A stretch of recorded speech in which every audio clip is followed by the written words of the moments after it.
Hola mis nacioneros, por suerte nosotros sí nos vemos, porque todavía por lo menos aquí en la pantalla no hay niebla.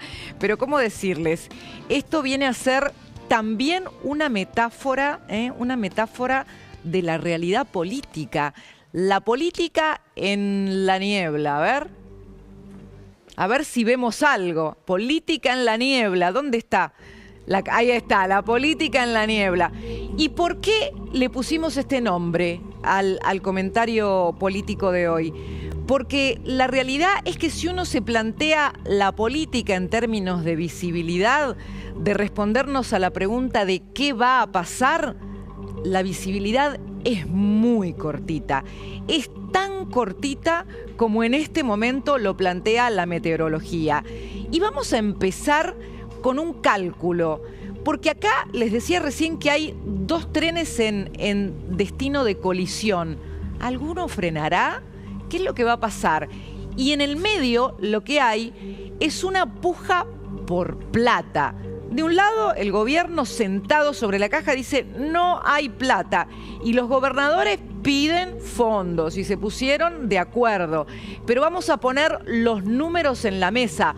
Flor Donovan, buenas tardes. Cristina, ¿cómo andás? Sí, hay números para esto. Obviamente estos números siempre va a haber quien los objete. Te diría que hicimos medio un menjunje entre los números que calcula el Palacio de Hacienda, el Ministerio de Economía y los números que tienen los propios gobernadores. Si te parece, empezamos. 2,2% del PBI es el costo que tendría el incremento excepcional a todas las jubilaciones y pensiones, el ajuste del bono hasta que el bono a los jubilados, que también se había establecido, y también saldar las cuentas con las cajas provinciales. 2,2. De todos los proyectos, te diría, este es el más pesado de todos, el que apunta a las jubilaciones. 2,2% del PBI. Para que tengamos una referencia, Argentina se comprometió con el fondo a tener un superávit este año de 1,6% del PBI. Era exactamente lo que te estaba por decir. Imagínate, si ese superávit es 1,6, 2,2 ya pasa por encima de lo que el gobierno se había propuesto con cumplir. Borra todo el superávit, pero sigamos porque se suman ítems. El siguiente proyecto, la moratoria previsional, tiene un costo del 0,2% del PBI. Esto sí se contempla los gastos o el incremento en el gasto de 2025-2026. 2,4 cuento. La emergencia en discapacidad, 0,9% del PBI. Todos estos son números que manejan el Palacio de Hacienda, ¿no? 3,3. 3,3. Y ahora vienen los dos proyectos que más empujan los gobernadores y que ahí dicen, bueno, este costo fiscal es discutible porque en realidad es plata nuestra, que la nación se queda y que no la está repartiendo como debería. De todas maneras, si le sacaran esta plata de estos dos proyectos a la nación, sería de la siguiente manera, con el siguiente impacto. 0,03% del PBI sería esta nueva repartija de los adelantos transitorios. 3,33 voy. Y 0,11% del PBI total, o sea, sumado el 0,3%, sumarían los dos proyectos. Si le incorporamos la reasignación de los fondos del impuesto a los combustibles. O sea, ¿vos ibas?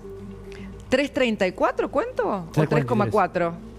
3,43. 3,43. Bueno, entonces de ese 1,6 podemos decir que sumando el costo de todos los proyectos que están ahí en el Congreso pujando por salir, tenemos el doble o más del doble de lo que el gobierno pretendía hacer de ajuste, ¿correcto? Exactamente, tendrías un déficit de en torno a 1,8% PBI. Después podemos más, menos, en función, después todos estos números dependen de la recaudación, dependen al final del día de que se haga el número fino una vez que se paga.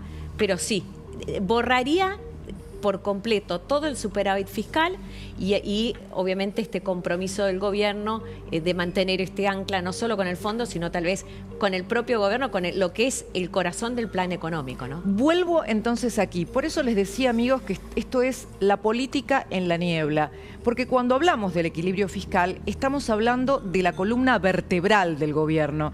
Entonces, romperle la espalda, la columna vertebral al gobierno significa tocarlo en el corazón de su plan económico. Pero ¿cómo puede resistir el gobierno esta embestida si para eso necesita bancas en el Congreso y todavía no las tiene? Las que tiene no le alcanzan. Enseguida vamos a avanzar en esta puja, porque realmente es el test de gobernabilidad probablemente más delicado, porque no ocurre en cualquier momento. Está ocurriendo en el camino electoral, en el camino hacia las elecciones. Vamos a avanzar con eso en un ratito, pero de la política en la niebla, vengo a otra cuestión muy delicada también, y lo vamos a llamar el dossier Luciani. Sí, Luciani, como el fiscal Diego Luciani, habló por primera vez luego de la condena a Cristina Kirchner, el fiscal del caso Vialidad. Habló por primera vez y no solamente habló de lo que significa el fallo, sino que también reveló situaciones vividas a lo largo de lo que fue este caso, algunas bastante delicadas. Lo hizo en una charla en la Universidad de San Andrés y se refirió, como van a ver ahora, escuchen esto porque es muy fuerte, de la generación de la justicia que vino a romper el tablero, a patear el tablero. El fallo de la Corte recientemente es un fallo histórico. Es un fallo histórico que avala, por supuesto, nuestro trabajo, avala el trabajo del fiscal de primera instancia, avala el trabajo del juez de primera instancia, y fue avalado también por el Tribunal Oral, por la Cámara de Casación y recientemente por la Corte. Es un fallo histórico, inédito dentro de la justicia. Venimos a patear el tablero. Sí. El corrupto también va preso y tiene que devolver lo que se robó. Este paradigma que en algún momento pusimos nosotros, dijimos, ¿es corrupción o justicia? Bueno, hoy es justicia. Es muy fuerte esta fórmula que había abierto el fiscal en aquel alegato estremecedor en su momento, ¿es corrupción o justicia? Hoy dice, es justicia.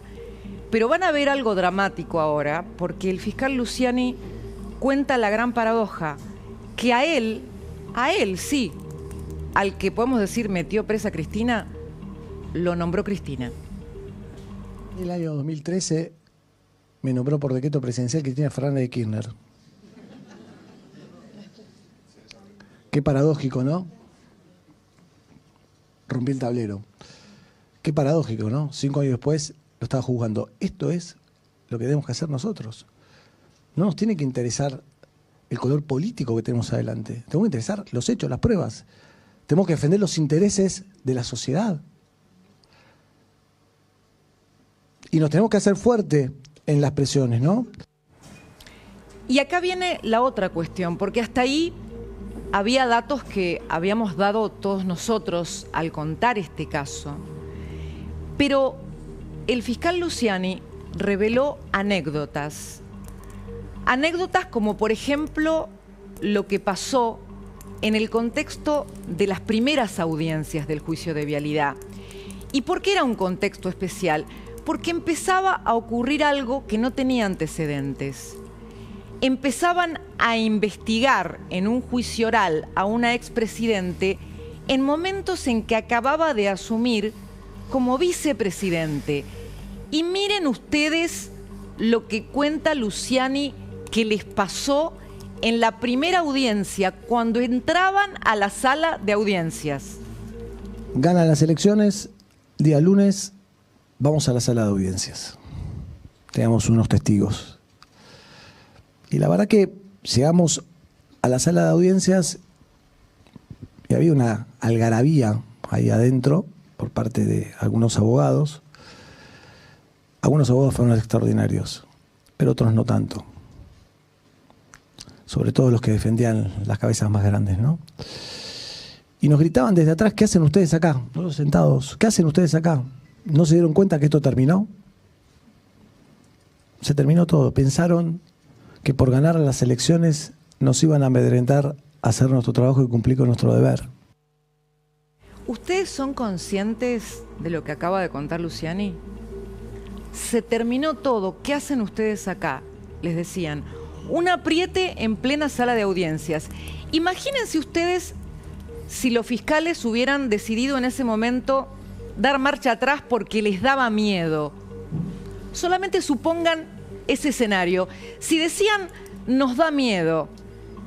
Pero ahora, lo que les voy a pedir que escuchen es lo que se llama las resistencias de un sistema corrupto. Porque yo la verdad no lo escuché nunca así contado a viva voz.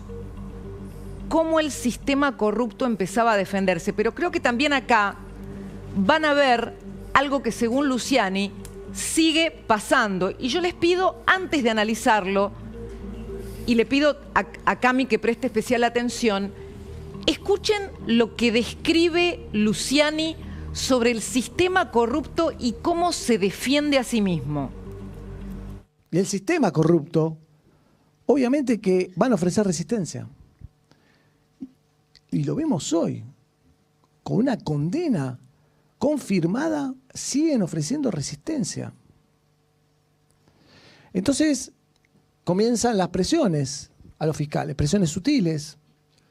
Algún lobista que va por los tribunales, algún allegado, a veces, que uno es inimaginable que alguien le pueda decir, ¿te parece hacer esto?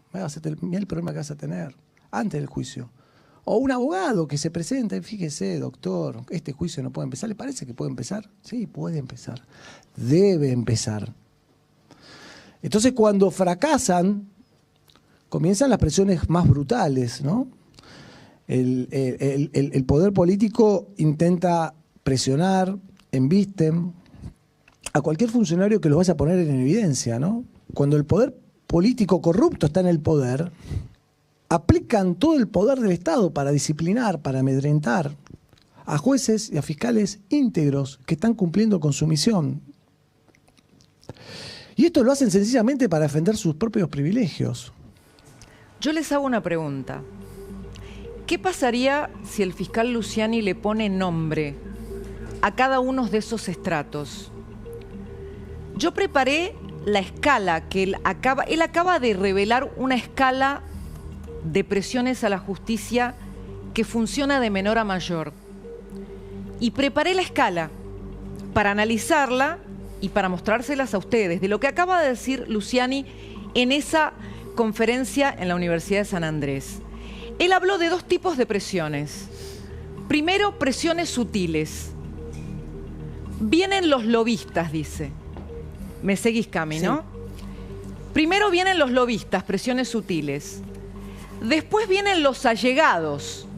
Los allegados, ahora se lo voy a preguntar a Cami, pero yo entiendo que los allegados son gente de tribunales, eventualmente incluso jueces o fiscales. Los allegados, que te sorprendes y te dicen, che, ¿te parece? Después vienen los abogados. Hasta acá presiones sutiles. Y después habla de presiones brutales. ¿Quién del poder político habrá ido a presionar brutalmente a Luciani? Presiones brutales. Y después el poder del Estado, los que siguen en el poder para venir con todo el poder del Estado. Te voy a preguntar una cosa en el control, Flor. ¿Tenés el corte donde habla de Nisman, el doctor Luciani? Prepáralo, por favor.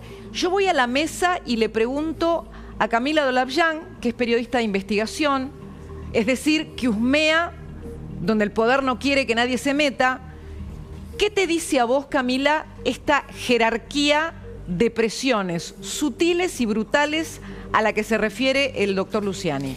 Es muy precisa, es extremadamente precisa el orden en el que él pone las cosas, porque te voy a dar un ejemplo con uno de los poderes sutiles y cómo pueden funcionar. Dale. Cómo funcionan en conjunto con el poder judicial incluso, ¿no? Porque vos decías, también pueden ser jueces, ¿por qué no? Y eso sucede también. Cuando intervienen abogados, por ejemplo, por más que uno piense que en realidad es simplemente la función de un abogado que hace una denuncia, muchas veces hay denuncias que se hacen con el fin de quitarle o ponerle una causa a alguien y que investigue o no investigue un juez un determinado posible ilícito.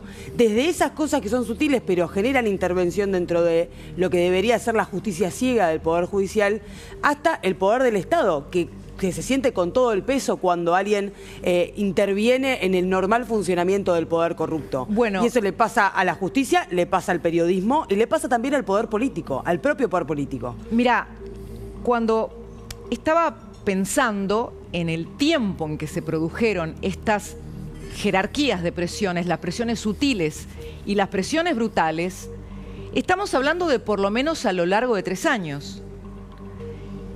Pero hubo una especialmente grave, que ahora vamos a escuchar de esa. Pero ¿cuál es el objetivo de las presiones sutiles y de las presiones brutales? Y miren que la palabra brutal no es una palabra cualquiera. Presiones brutales del poder político y del poder del Estado. Enseguida vamos a ver hasta qué punto, pero ¿para qué? Para mantener sus privilegios, dice Luciani. ¿Cuál es el privilegio del que está hablando en este caso? Es la impunidad. Estamos hablando de la casta de los impunes. De esta casta de los impunes de la que tantas veces hablamos. ¿Tenemos el audio, el último audio del doctor Luciani? Enseguida lo ponemos. La realidad es que cuando hace un ratito hablábamos de las resistencias, aun cuando existe una condena firme, hablamos, por ejemplo, de situaciones como la que vamos a ver mañana en Parque Lezama, porque la justicia le escribió ya, perdí la cuenta, 3 veces por lo menos a Cristina Kirchner, que la condición para que mantenga su prisión domiciliaria en esa dirección es precisamente que no se afecte la calma de lo que es el vecindario. ¿Y mañana qué va a pasar en Parque Lezama? Mañana va a ser un jolgorio, va a ser un festejo del 9 de julio, va a haber discurso. ¿Esto es una provocación de la expresidente a la justicia? Porque la justicia ahora tiene que decidir si, como le pidió la fiscalía del doctor Villar, como le pidió la fiscalía de Diego Luciani, acepta que tenga que cambiar el domicilio y no, como pide el expresidente, mantenerle el arresto domiciliario en San José 1111. Entonces, ¿mañana qué va a ser? ¿La fiesta de despedida? Porque si la condición era que no haya desorden o que no se altere la paz de la zona, mañana eso no se va a cumplir. O sea, mañana Cristina Kirchner está desafiando al resto de los vecinos de la zona.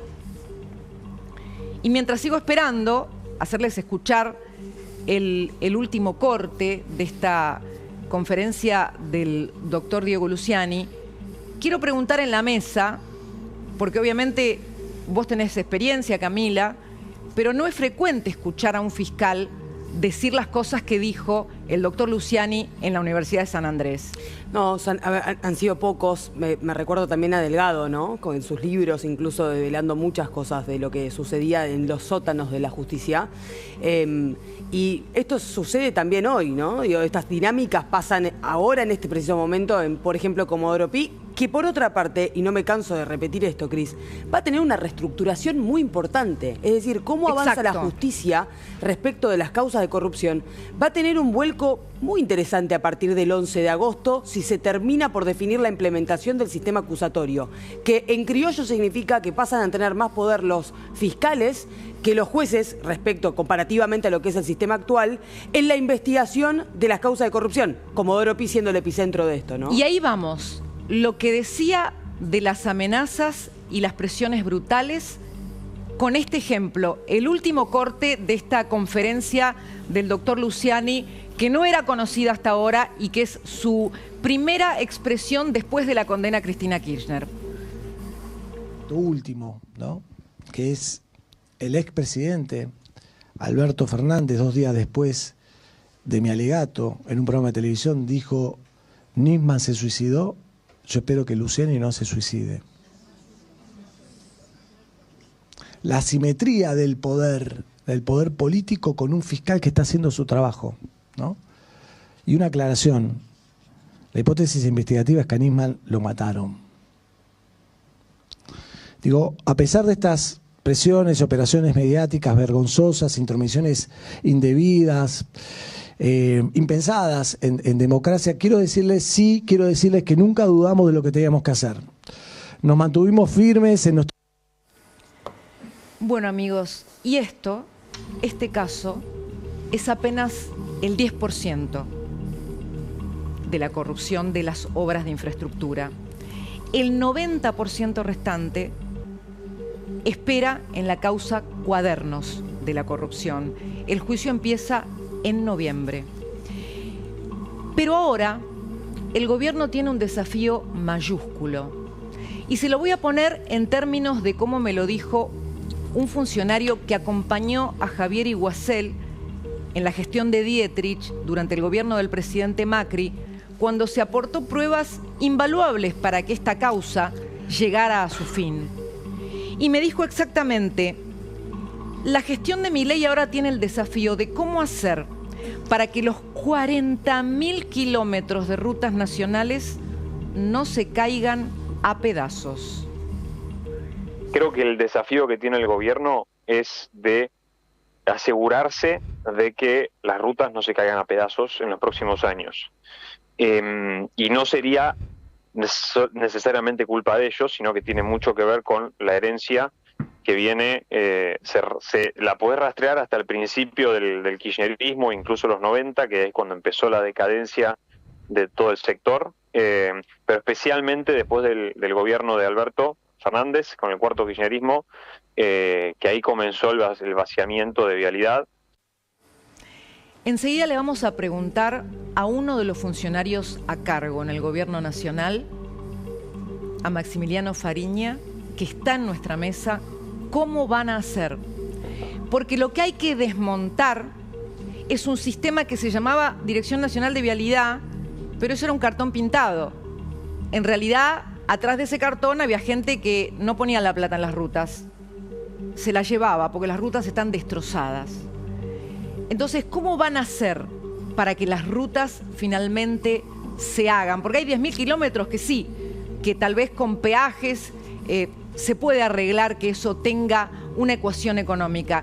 Pero los otros 30.000, ¿cómo van a hacer? Porque los camiones tienen que pasar, las personas se tienen que trasladar, los productores tienen que trasladar sus bienes o las necesidades que tienen en sus emprendimientos para poder llevarlas adelante, sin que eso sea una cuestión que les pueda costar la vida.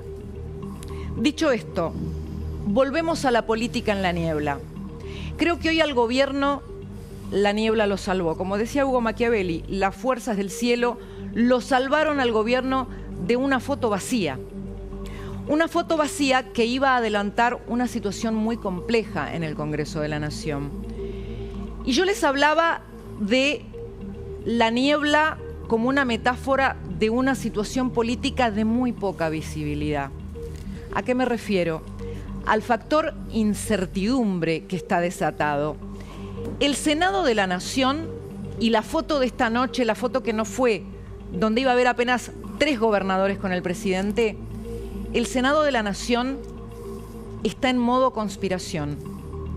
Esto significa que los gobernadores están decididos a hacer sentir su poder el jueves que viene. Pero préstenme atención, porque no solo pueden salir los proyectos para mayor coparticipación. ¿Qué pasa si hay un mensaje más fuerte, como el de una mayoría agravada? ¿Qué puede significar para el gobierno ese contundente número en la Cámara Alta? Y se lo voy a preguntar a Facundo Chávez.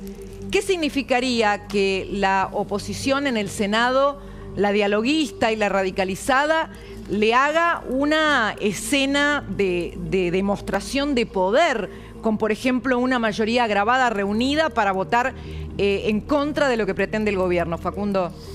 Sería la segunda vez que ocurre, porque ya le pasó con con los jueces de la Corte, pero tener los 2/3 de todos los miembros presentes sería una señal muy preocupante, porque esos 2/3 implican un montón de consecuencias, pero sobre todo una señal de alerta porque, entre otras cosas, esos 2/3 sirven para un juicio político, por ejemplo.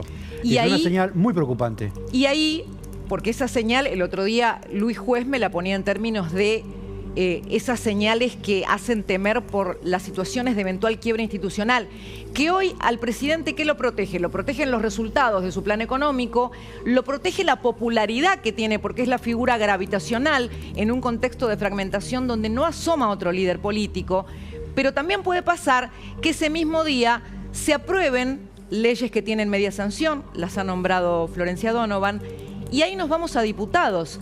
Y hago otra pregunta en diputados. ¿Tenemos la pregunta?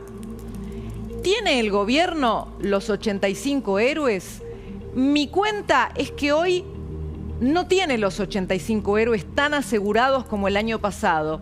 Entonces, le pregunto a Facundo, ¿por qué es posible que el gobierno tenga que apostar ya no a sumar estos 85, sino a restar?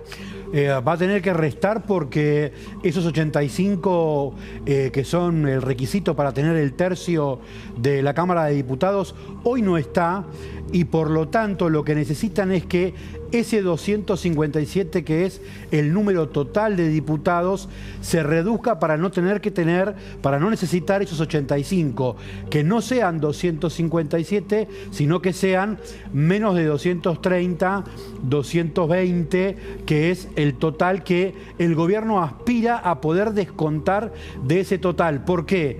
Porque requeriría para un gobernador o para un dirigente, por ejemplo, de Encuentro Federal, que es el partido como del centro que preside Pichetto, un costo menor que poner el pecho y ser otra vez héroe para un gobierno que no le está dando respuestas a sus reclamos. Y todo esto está pasando en un contexto muy delicado para los que aman la política. Es el momento de mayor intensidad, de mayor rosca, porque se deciden las alianzas, porque se cierran las listas, pero también es el momento probablemente del toma y daca más brutal, que es lo que también estamos viendo.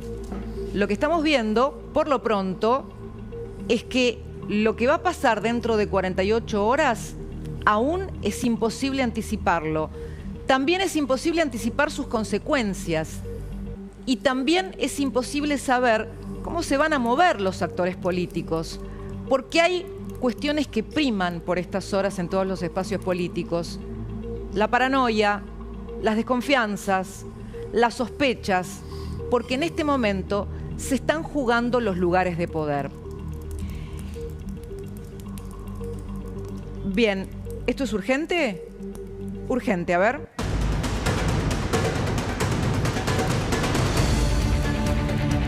Miren de lo que estamos hablando y lo que sale ahora con un comunicado oficial. Lo adelantamos hace instantes, pero ahora es un comunicado oficial. La Libertad Avanza convoca mañana a las 14 horas, a las 13:30 exactamente, al anuncio de qué, Facundo Chávez, que adelantaste la información. Habíamos adelantado que estaba el acuerdo ya cerrado. Lo que va a haber es una conferencia de prensa a las 13:30. Esto va a ser en el Hotel Libertador y se va a anunciar el cierre del frente electoral con el PRO, cuando todavía, insistimos, todavía no está encolumnado todo el PRO en este acuerdo. Va a estar Sebastián Pareja como presidente del PRO de la provincia de Buenos Aires, y también va a estar el presidente del PRO de la provincia de Buenos Aires, Cristian Ritondo. Todavía Cristian Ritondo está trabajando para que no le quede ninguno de los 13 intendentes del PRO afuera. Ahora, 19:32, seguimos diciendo que son, en vez de 4, 3 los que no están todavía alineados a esta decisión política de ir junto a la Libertad Avanza para las elecciones del 7 de septiembre, que recordamos y subrayamos, la elección va a ser con boleta violeta, con el nombre de La Libertad Avanza, y lo que queda todavía por discutir es cuántos lugares de esas listas va a ocupar La Libertad Avanza, los candidatos libertarios, y cuántos candidatos libertarios va a poner el PRO. Te hago una pregunta, no me la contestes ahora, pero por lo menos sí o no. ¿Te jugarías a quién va a estar primero en la lista de la provincia de Buenos Aires de la boleta violeta? Yo creo que Sebastián Pareja puede ser una posibilidad, pero también hay... te dije que no me la contestara. Ay, perdón. No te contesto la otra alternativa. Ok, yo estoy con el vaso de agua porque me bajó un poco la presión, así que si me desmayo acá, por lo menos se los anticipo. Sigo. Quiero hacer el análisis en vivo de esto, digamos. Creo que le da aire, que respira el gobierno con el anuncio de esta alianza. Porque estamos hablando de la alianza que lo hace competitivo en el territorio más complejo, que no lo está viendo solamente el peronismo, que en este momento tiene temor de astillarse al punto tal, corregime si no es así, Facundo, que la señora cedió el tope de lista no solo de su hijo en la tercera sección, sino de la Cámpora en el resto de las 7 secciones. Las 8 secciones electorales con los que va a competir, donde va a competir las elecciones el 7 de septiembre, están hoy por hoy en discusión. La expresidenta bajó la orden de que ninguna de las cabezas seccionales sean puestas como condición una persona de su espacio, básicamente de la Cámpora, como parte de ese acuerdo. ¿Qué quiero decir con esto?